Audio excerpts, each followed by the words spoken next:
This is not just a mix tip, it definitely applies to anybody who is working in music or audio. One of the most important professional skills that you can have is to be able to get in and out of your DAW. I'm talking about when you're collaborating with other people. You don't have to use Pro Tools to be a professional. And most of the people that I work with actually don't use Pro Tools. I think that the idea that it's the industry standard is definitely debatable nowadays. Maybe in post-production for films and TV, it's still the industry standard, but I don't know about for producers, artists, composers.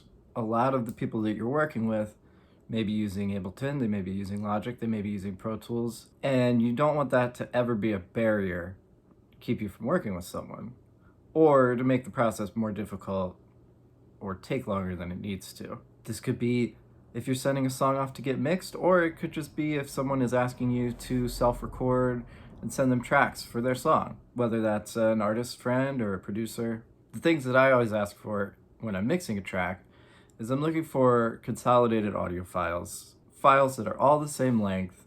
They start at the very beginning of the song, and I'm not looking for stems, I'm looking for multi-tracks. So a separate audio file for each instrument, each track in your DAW. Now, you know I post a lot about plugins. Love plugins. We all love plugins. They're very exciting. Plugins are the worst in this case because there are so many of them. They do so many things, and not everybody that you're working with is going to have those plugins. So it's very important that you, first of all, prioritize what are the essential plugins to the sound design of your tracks.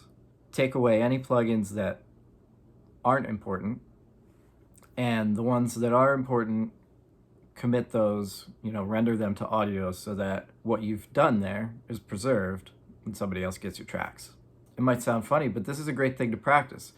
Export all your tracks from a song, and imagine that you're receiving them from somebody else that you're working with. Import them into your DAW and just see how it opens up. It's really the only way that you're going to know what somebody that you're working with is going to be receiving on their end, and I guarantee you're going to learn from it, and you're going to realize some things that you could do differently just to make it easier for your collaborators to be able to work with you. Because at the end of the day, nobody wants to work any harder than they have to. So if you make it easier for people to work with you, they'll want to work with you more and continue to work with you. If somebody has to send you 20 emails, oh, can you send me this guitar track again? Hey, I don't know if the harmonica solo is supposed to be 4 measures later than all the other tracks start, all this back and forth. For one thing, it slows down the process, but people might not be as likely to be excited to work with you in the future. I think what it really comes down to is efficiency and communication and clarity are professional and respectable. And you'll get the best product if you can make it easy for everybody who's involved. Then you can spend more time creating and less time worrying about the technical stuff. See you next Wednesday, and send me some tracks to mix.